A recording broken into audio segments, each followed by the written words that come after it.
Real talk, raw truth, raging hearts. Welcome to From the Minds of Raging Brats. Like, share, and subscribe. Hi, welcome to From the Minds of Raging Brats. I'm Heather. And I'm Ashley. How's your week? It's been interesting. My emotions have been a little all over the place, but I am trying to remember my steps and all my tools so that way I am not acting spontaneously and getting myself into trouble. How is I you? understand that. I was sick most of the week. It was still a very busy week, but I was still super sick. Yesterday was the first day I felt human. Today is the first day I felt like me. So it's been really great that we had the alternating weeks, but now we're back to weekly and you with a new job and life is busy and I am scared for how busy the schedule is going to be in the next coming weeks because this week is where we kick off back to weekly. Because Wednesday is the first. And so, um, I mean, I don't know. I'm in this weird place because Wednesday is April Fool's, the first, but it's also a full moon. And so, like, I don't know. There's a lot of good energy in that. And I am feeling pumped. Like, I don't know. I feel like I am riding the fucking fire horse this year. My year has been, even with the lows, like my year has been riding a high. Yeah, I can say that. For the most part, my year has been pretty damn good. Yeah. I will say that your predicament this week definitely brought out a lot of the unhealedness in me, some of the plotting and planning I was doing on my own in my own head that I was like, maybe slow your roll, Heather. Yeah. Also, maybe go ahead. I definitely had to do the same thing. Like, we could do this, but do we really need to or want to? Like, really want to? Because it's a fleeting want compared to do you actually want this? Yeah. Still figuring it out. Some of it also has to do with the books that I've been reading lately. I've been really into the stalker, kidnapper romance lately, where my mind has been in dark corners, and I can't say I'm mad about it. It does lead to interesting thoughts, if nothing else. Yeah, somebody messaged me earlier and they're like, "You have such great energy today. What's been running through your head?" And I'm like, "I don't know, being tied up, kidnapped, abused." They were like, "What is happening?" And I'm like, I don't know. I don't know. I'm just feeling some kind of way. And I had, like, they saw my story from last night where I had my choker chain on and they sent me a message. I was like, yeah, I'd much prefer some hand necklaces and this specific person I was talking to happens to have some basketball hands. And let me just say, my voice kink person. Yeah. Between the hands and the voice, I'm just a puddle over here going, talk to me more. That's great. So yeah, my week has been pretty fucking great, except for being sick, and the year just is also really great. I think that today's episode kind of came up because of the struggles that you've been going through lately, like with the ups and downs and Yeah. losing the job and then getting a new job and then finding a new routine with the new job. Got me thinking about all the things that we've kind of gone through in the last few years, and um, It's been a lot. yeah, but like not everything was like roses and peaches. Like we've had some hard times and had to like talk and take some Yeah. space from each other and come back. Yeah. And I was thinking about that, and I was like, have people ever really just stopped and thought about what it feels like to have someone in your life that you just don't really question? Like, you don't really question even when you're going through hard times whether they're going to be there at all or not. You just know that, yeah, even if that fucking person, I'm pissed off at them, if fucking my life, I could be just got done arguing with you and we could be fucking screaming at each other and hang up the phone. But if in that next instant something catastrophic happened in my life, that would be the immediate call. Yeah. And I wouldn't have to worry about what the fuck do you want. It would be like, what's wrong? Yeah. Because you're not going to, I already know you, bitch. You're not going to call me right back after we got into a fight unless something's wrong. Yeah. Because we Exactly. give each other space. Yeah. And it is honestly an incredibly rare thing when you have that type of friendship or that type of person in your life. Well, it really, really is. I know that the culture is like my BFF this and my BFF for life this and my bestie that and my bestie that. But realistically, those relationships are few and far between. Yeah. And I think that's why so many people question me. They're like, well, you've had a few best friends through the years. Yeah, because I really thought they were my ride or die. And then when the moment came that are you my ride or die, they were just not. They just weren't available. And it wasn't one time over because I'm not that kind of person. I'm the kind of person that's understanding and human. So it wasn't one time they weren't there. It was like years of repeated patterns. And it was like, okay, Yeah. this isn't something I can keep ignoring.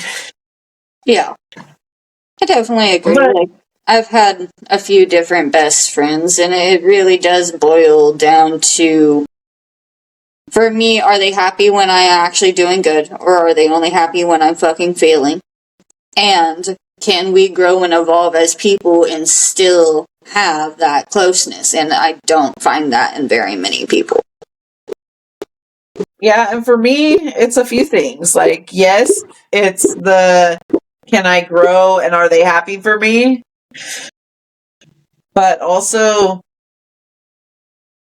are they upset for my losses too? Like, because there's a lot of people that may seem happy for my happiness, but realistically, they were the most happy around me when I was failing.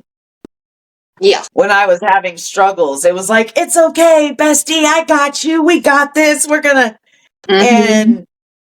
And it was really a lot of toxic positivity, like not trying to actually cheer me on, but like cheering me on because they didn't know how else to celebrate how miserable I was without looking like a total asshole. Yeah. Yeah, definitely agree with that. And so, I thought there isn't a lot of people that are like, not the, I think they've got me, not the, oh, well, they usually show up, but someone where if everything in your life instantly fell apart at 2 a.m., the person that you know is going to pick up the phone. Yeah. Even if they don't have a way to fix it, help you, or anything, they're going to pick up the phone and they're sure the fuck not going to sit there wondering, like, how are you going to do this? They're going to be sitting there racking their brain and how I don't have any way to help you right now. How can I change that? How can I help you? Yeah. Even if at the end of the day, the only answer is sitting there listening to the other person sob on the other end of the phone because it's the only thing you can do. Like, that matters. Yeah, a lot more than I think people realize. Just being able to talk to somebody and know that you're heard through whatever it is. Yeah.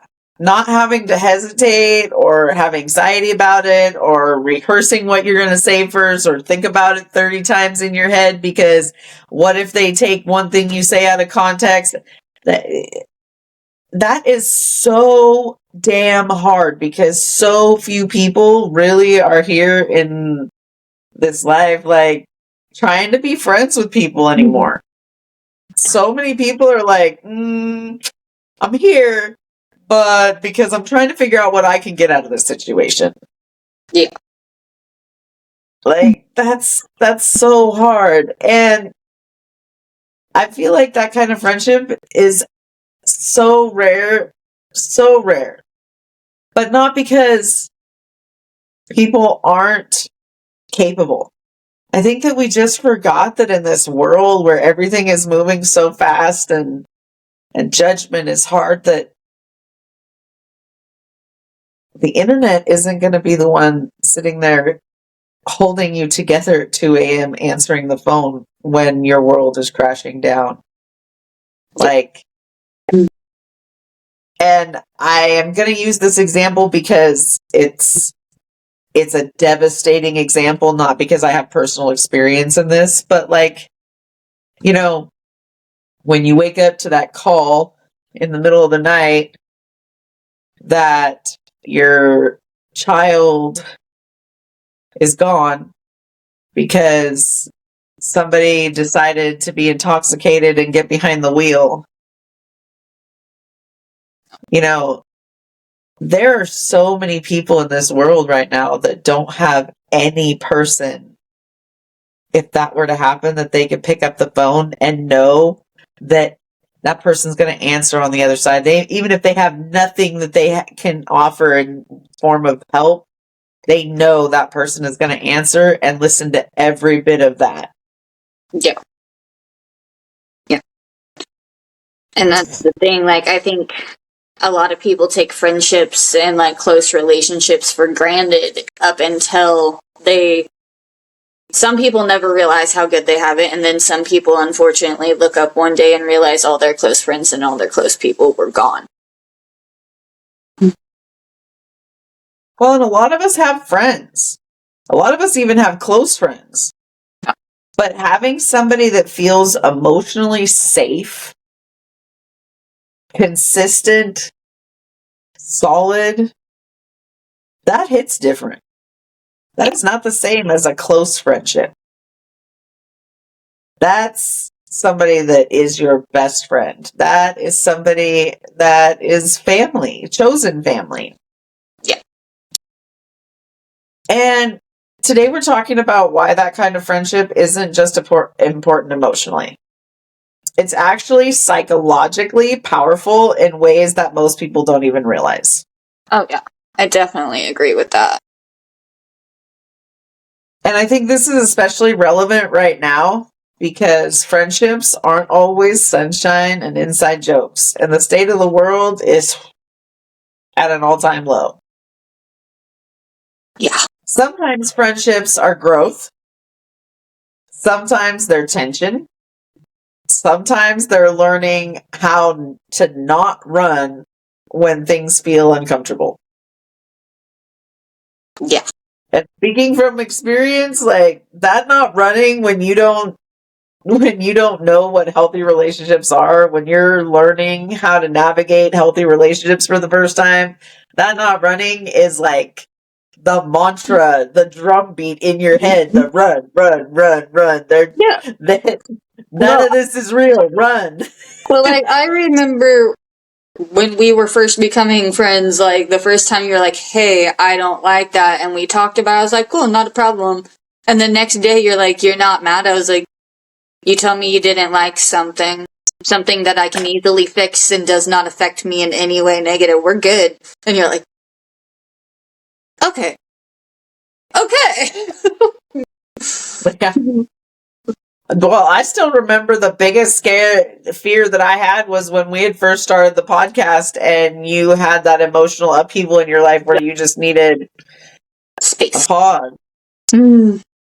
Yeah. And I was like, I don't know how to navigate this because like I don't want to lose my friendship, but also this is a business and like I take that shit seriously. When I'm in business with somebody, like for me, and I know that's hard for a lot of people, but for me, emotions don't matter in business. In business, I don't give a fuck if you're my best friend, my mother, my child. Business is business. The relationship is outside of that. And I know that's hard for a lot of people because a lot of people can't separate, but I've always had to compartmentalize in relationships. So for me, Yeah. that's never been hard. It's actually hard for me not to do that. I honestly think that's part of the BPD. Like, it is one of the things we try to do to keep ourselves safe. Yeah. But when we talked about it, like, I was able to support you and still keep things going. And ultimately, it was like a huge stepping stone in our relationship because it was like at that moment, it was like, okay, I can bring my concerns to you even when you're struggling, and you're not going to blow up on me for having concerns or blow up our friendship. No. And But I've that also was seen huge. some of your past friendships, and I do see why that was a concern. Yeah. Well, and at the time, I still had a very anxious attachment style mixed with a very disorganized attachment style, fearful Yeah. or um, fearful avoidant. So, like, these friendships, these kinds of friendships actually are what teach people like me what secure attachment is and how to move into it. Yeah. And me too. Like, I'm not in a healthy attachment style, but my friendships definitely help me navigate other relationships. Like, because honestly, my friendships are probably the healthiest relationships I have. Like, Yeah, I feel that too for myself. And when you're in friendships that actually matters, you don't get the highlight reel. You get the real stuff too. And that's where the psychology behind it really starts to show. So let's break it down a little bit of it.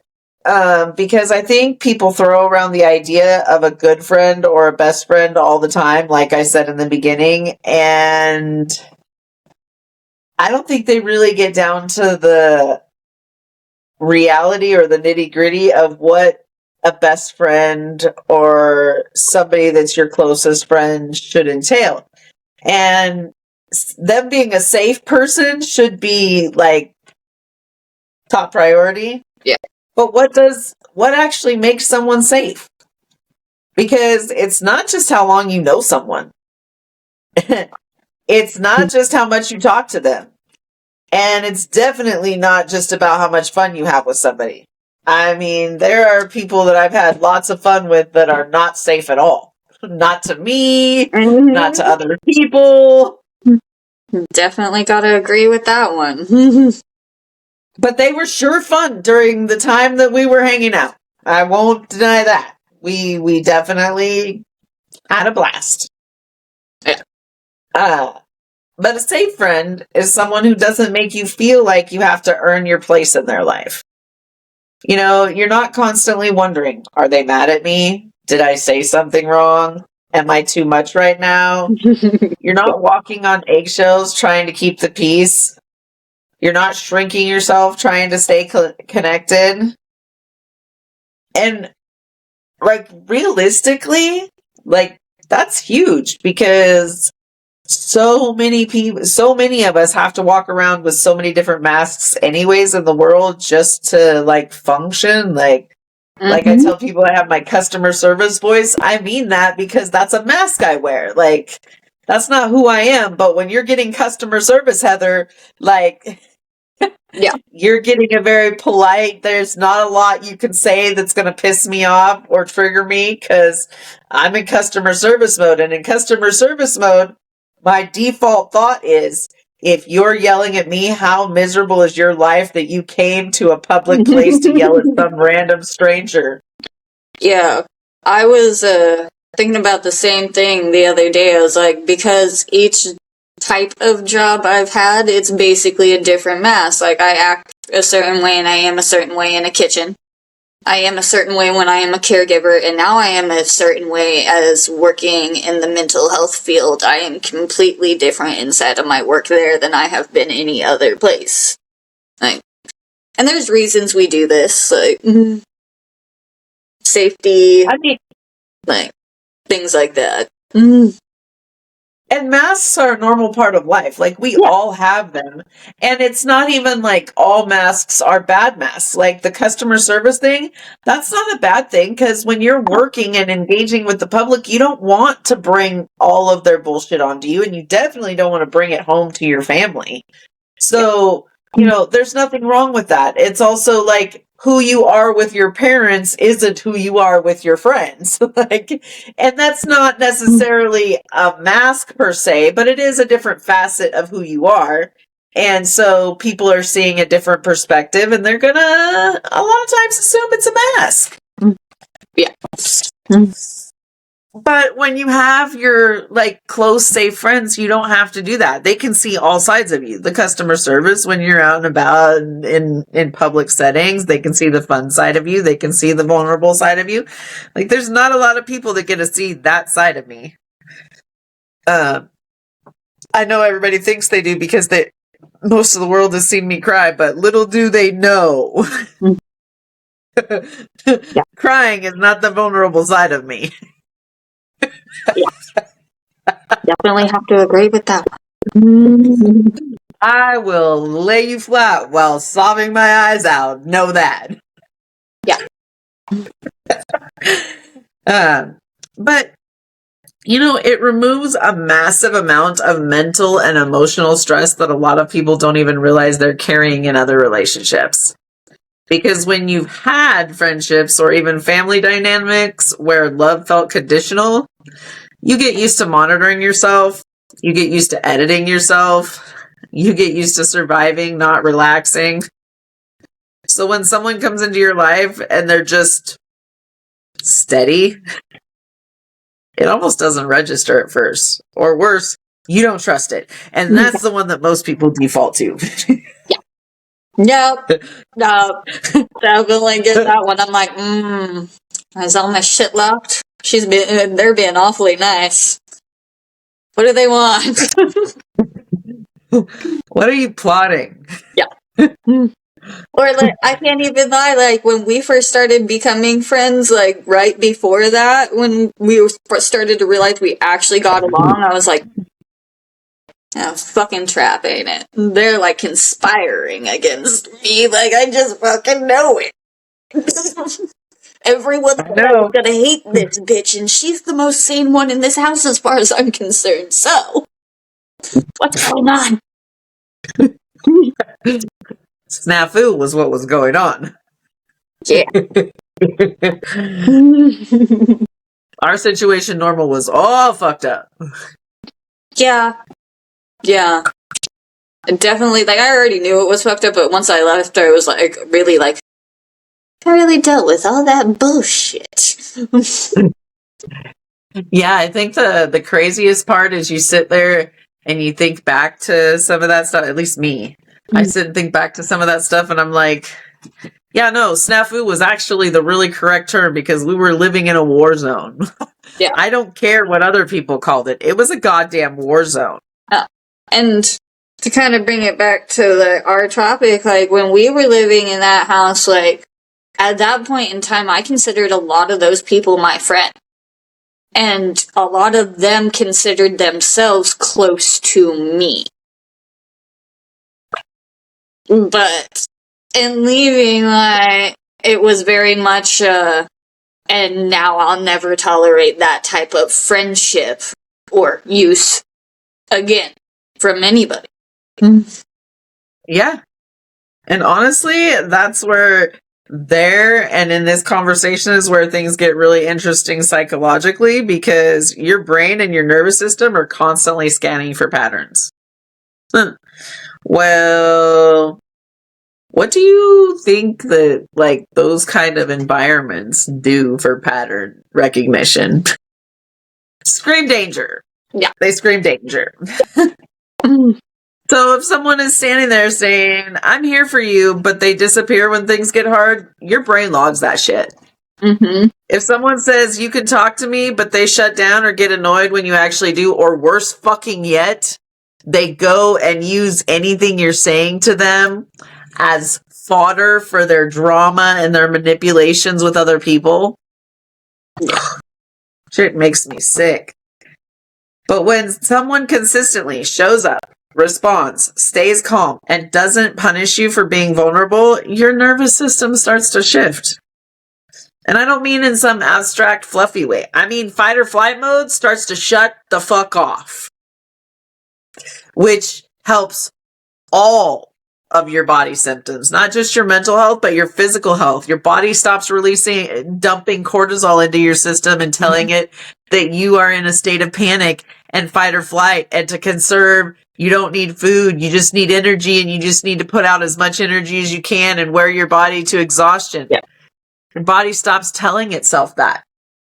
It starts telling itself that you deserve rest, that you need good food, that you need pleasure, whether that's music or relaxation or dancing or whatever the fuck brings you joy.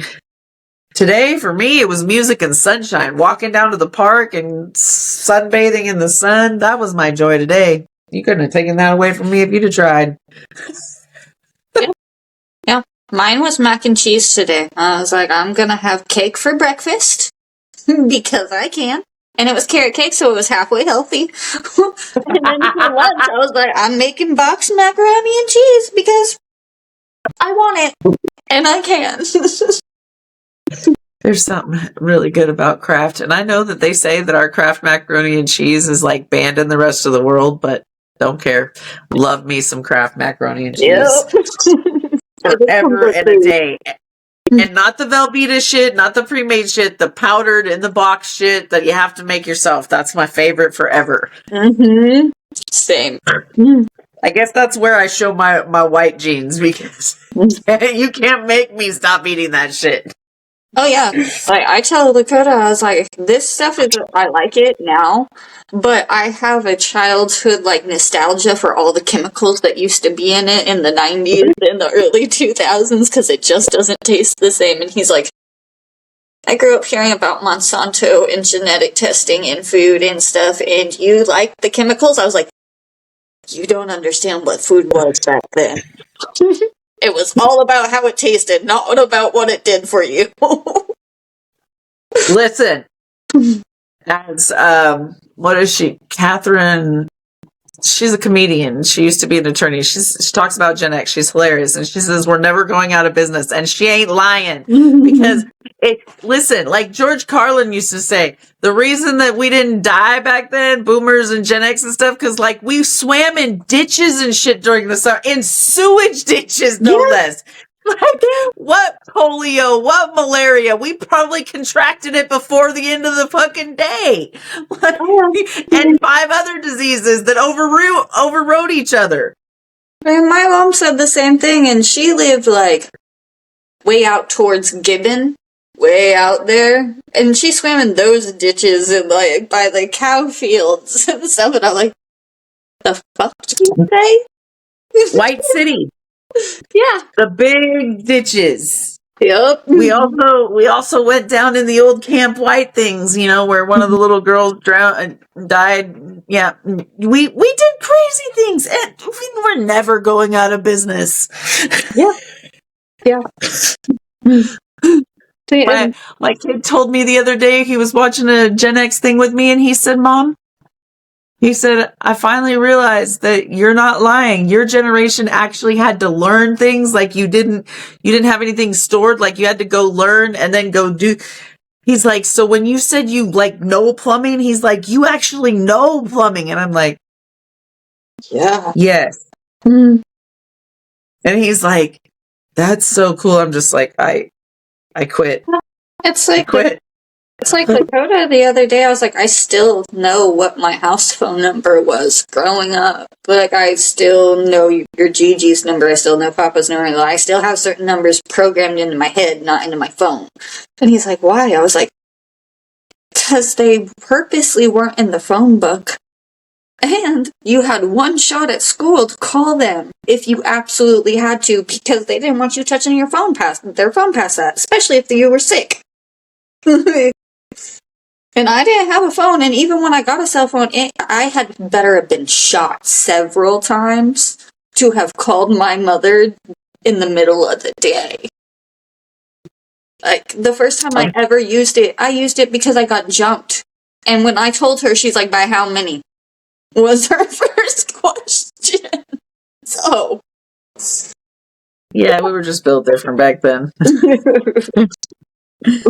But back to the friendship, like, your nervous system starts to shift when you have a secure, safe friendship. And I don't mean in some abstract, fluffy way. I mean literally. You start to come out of the constant low-level flight or flight mode. And if you've lived a life where things have been unpredictable or emotionally intense, that feeling is fucking huge. Like, it's the difference between surviving relationships and actually feeling safe in them. And if you don't know what it feels like to not feel safe in a relationship, you are so blessed, and I am so happy for you. Yeah. But for everybody else and the majority of the world, man, you don't need a crowd. Just need one.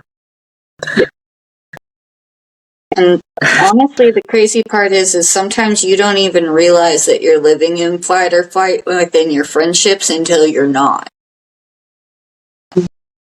Yeah. The way you learn to connect with people in early life, that pattern tends to follow most people. So if you grew up with inconsistency, emotional unpredictability, or feeling like love could be taken away, which is most of us actually out there anymore, it means you want connection. And humans are built for connection. We are not built to handle stress alone, especially. So when we don't have that one friendship, that one person in our life even, it is causing a psychological shift in your brain, whether you realize it or not, to have a low, even if you don't have a majorly stressful life, it still keeps a low grade stress in your life at all times. And here's important. That doesn't just magically go away because you want healthy relationships. It changes through experience, through repeated, consistent, safe interactions. And this is where a solid best friend can actually become life-changing. Because when you have someone in your life who consistently shows up, even when it's messy, even when you're overwhelmed, even when you're not your best self, hell, even when you are a raging fucking asshole, because I've been there. She's been there. Sometimes the only thing you can do is just be like, okay, I'm going to give you some space, but I'll be here when you're ready. Because we are people and we are emotional beings. And sometimes even with the people we love, we aren't always our most perfect self. And when you're a safe person, you especially tend to get the short end of the stick when somebody's overwhelmed because you are their safe person. Yeah. It's like having a child that's behaved all day and then they come home and lose their damn mind all over their parents. And you're like, everybody said you were good all day. Yeah, they saved it all for you. Mm-hmm. Yeah, the place they knew they weren't going to get in trouble for it. But your brain also starts to learn something new. It starts to learn that maybe I don't have to earn this. Maybe I'm not too much. Maybe people don't always leave. And that doesn't happen overnight. It happens in small moments when people don't leave, when they're there for you just because they can and want to, not because they have to. And I think that something that doesn't get talked about enough, because people will tell you to heal or to work on yourself or learn to trust, but they don't always acknowledge that a huge part of healing happens in relationship with other people. Not in isolation, not just in your own head, but in those real-time moments where someone meets you differently than what you expected. And that's where things can get complicated. Because even when you have that kind of friendship, even when it's real, even when it's solid, it doesn't always mean it's easy to receive. In fact, sometimes it's quite the opposite. Like we said a little bit ago, sometimes your brain will scream, run, even when it's safe. Because if you haven't had safe, you sure the fuck don't know what it is. Definitely have to do that. And as with every new relationship, Which you don't know what healthy is?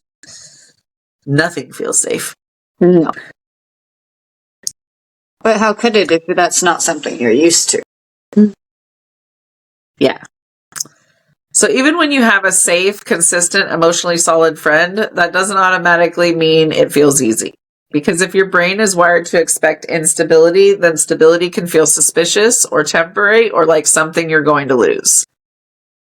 And this is something that people just don't talk enough about. A healthy relationship, whether it's romantic, family, or friendship, can actually be triggering. Not because they're bad, but because they don't match what you're used to. If you're used to people pulling away, things blowing up, love feeling conditional, then when someone stays calm, stays present, stays consistent, your brain almost goes, okay, but like, when does the other shoe drop? Like, when is this shit show gonna blow the fuck up in my face? Mm-hmm. And that's when you start overanalyzing texts, assuming things that aren't there, creating stories in your mind. And it's not intentional. It's just you're so used to things being a certain way that your brain is, in its own protective way, following the script it knows. Yes. And that's often how we self-sabotage our relationships. And let's be honest, we've all had those moments. Everyone does. Oh, yeah. Mm-hmm. Where it's something good, and not because we want to lose it, not because we were trying to blow things up, but because we just didn't trust it. We were like, yeah, what? You might be healthy. You might be consistent. I think I'm going to wait and see and plot your destruction just in case. Just in case. Mm-hmm. Because that's a trauma pattern. That's what trauma is programmed us to do. But the most important part of a strong friendship is the repair. It's when even things don't go right, even the best of friends, for whatever reason, can disagree. And not agree to disagree, but fuck you in your face. Disagree. And the important part is to be able to take the space, calm yourself down, come back together, have those hard conversations and be like, okay, like we have to figure out where we can compromise here and come back together, because the relationship matters more than this disagreement of opinion, because it would be really boring if you had the same opinion on everything as friends. And super unhealthy. Also, it's not going to help you grow as people. Mm-hmm. But working through those moments of repair and coming back together and realizing that even through those hard conversations that you're still going to be there for each other, that is something that money can't buy. I definitely have to agree. Mm. That builds a kind of trust that that can only be taught through action. It can't be taught through classes. It can't be taught by words. It can only be taught by consistent action, time and time again. Yeah. But, I want to talk about how much stress the world is under right now, because these relationships matter even more in times like right now, where there's conflict, there's uncertainty, there's tension everywhere you look, whether it's war, political division, protests, leadership issues, hell, all of it. People are overwhelmed. People are on edge. People are carrying way more stress than they even realize on a daily basis. And when the outside world feels unstable, your nervous system needs somewhere to land. That's where these kind of friendships come in. Because having even one person you can count on, one person who feels steady, one person who isn't adding to your chaos, that can literally be the thing that keeps you grounded. Yeah. And like I said, it isn't about them being on your side or agreeing with everybody or everything you say. It's just somebody to be there when your anxiety hits its highest. Yeah. Or like, we had a moment yesterday where, like I said in the beginning, my mental state's been a little all over the place, but when you're like, hey, that sounds great and all, little vengeance thing, but what is that gonna actually do for you in the long run? Because it's not like you get to be wild anymore. Not like that. That it was a very grounding thing for somebody to actually be like, hey, maybe don't act like a crazy bitch. Pretty much. Well, and it wasn't even that, because I was feeling that energy with you, but then I was thinking about the level of insanity that we are capable of, and I was like, okay, is this deception worth the implosion of everything you've built? Yeah. And that's all I was like, because realistically, you had already actually handled it by handing it over to the internet and being like, do your thing. Whether you realize it or not, that is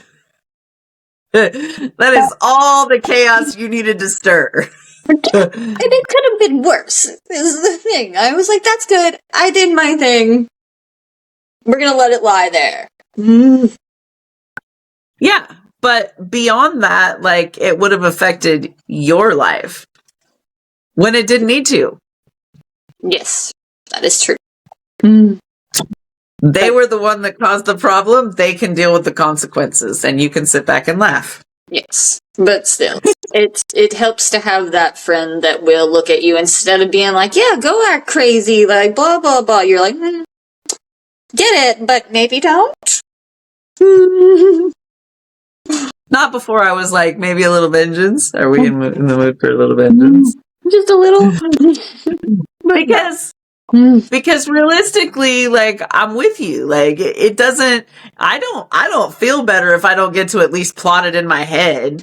Like, I don't have to act out the vengeance and the craziness these days to feel good about moving past a situation that I didn't hands-on handle, but also doesn't mean in my head I didn't fully hands-on handle all of the situation and make it a whole thing in my head. But then I'm like, okay, I did it. Like, to my brain doesn't know the difference whether I'm actually living it out or fantasizing it. So, yeah, we're moving on. I feel better. Yeah. And that's sometimes all you can do. Yeah. And I think that's why, these relationships hit so deep, because they're not just about having someone to talk to. They're about having somewhere to exist without pressure. Somewhere you don't have to explain yourself constantly. Somewhere you don't have to defend your feelings. Somewhere you're just understood. Somebody that gets you. And in a world that feels increasingly divided and chaotic, that kind of connection is super rare and so powerful. And, before I close on this, I want to say, or I want to add, I know that there are lots of people out here that don't have somebody. They don't have that one person. That's a reality. And for me, for most of my life, that was my reality. Regardless of whether I had people that claimed to be my best friend, like I have said in the past, I am a lot of people's best friends. But I do not have a lot of best friends. I have Ashley, who's my best friend, and I have Brittany in Portland, who is also one of my best friends. Yep. And I would consider my daughter Jillian one of my best friends. But these are people that have stood through the test of time. They have been, you've each been here in your own ways for different events and parts of my life that don't make sense to the outside world, how I'm still standing, but it's because of these relationships, these connections that I don't take for granted. But having said that, like, I get what it feels like to be like, cool story, bro. But I don't get it. I don't connect. And for a lot of years I was in that place. And sometimes it made me angry, actually, to hear about other people's stories of connection and even salvation through connection. But I learned through the years that I had my own coping tools that got me through those hard moments when I didn't have somebody. And so I'd like to invite our audience that doesn't have somebody to share your coping skills. For me, I had a few different things that helped me get through, where sometimes it was music, sometimes it was a person, and sometimes, I'll be real honest, it wasn't a goddamn thing. There was nothing. Yeah. Nothing that could make it better. And that's okay too. Some days that's just the fucking reality. And anybody that tells you that no matter how bad you have it, there's a tool. Some days, no. The only fucking tool is sobbing your fucking eyes out, curled in the fetal position in your bed, and that's fucking valid, and it's okay. Yep. And recovery, we say you have to feel your feelings to be able to move forward. And that's the truth. Because as humans, we're built to connect. But we live in a world that is increasingly demanding disconnect and pushing for it. Mm-hmm. So if you're one of those people that feels disconnected, that you have social anxiety or agoraphobia, and you just don't have your person yet, or maybe you don't find your person, it's okay. But please share with us in the comments below what your coping skills are, because you might just be the person that has the answer for somebody else that keeps them getting through their next day. Very true. So I think that's about it for this week. I know it's going to be a little shorter than usual, but we will be back every week again. So they might be getting closer to 30-minute episodes with us being back for a while, or weekly for a while, just because life is busy for both of us right now, and we're trying to balance everything. But we love y'all. We plan to keep coming back and hope you do too. So remember, rage responsibly. Bye, y'all. We're also available on Spotify. We said what we said, and we're just getting started. Thanks for listening. Now go rage responsibly. Don't forget to like, share, and subscribe. See you soon.